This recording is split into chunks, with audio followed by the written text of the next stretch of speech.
whenever the war is over, then there'll be more layoffs and this type of stuff. If we have to depend on war, we're in sad shape in this country. You know, that's really the argument that the communists make. They say our society won't work unless we have a war going on. Now, frankly, I don't believe that. At the end of World War II, which is the war I participated in, we had full employment after that war.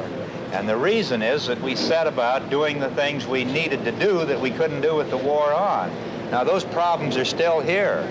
We need new housing, new environmental protection programs, and if we stop the waste that's going on in this war, we can provide a job for every man and woman who wants to work. And I'm pledged to that. McGovern, Democrat, for the people. The people are paying for this campaign with their hard-earned dollars. Send what you can to McGovern for President, Washington, D.C.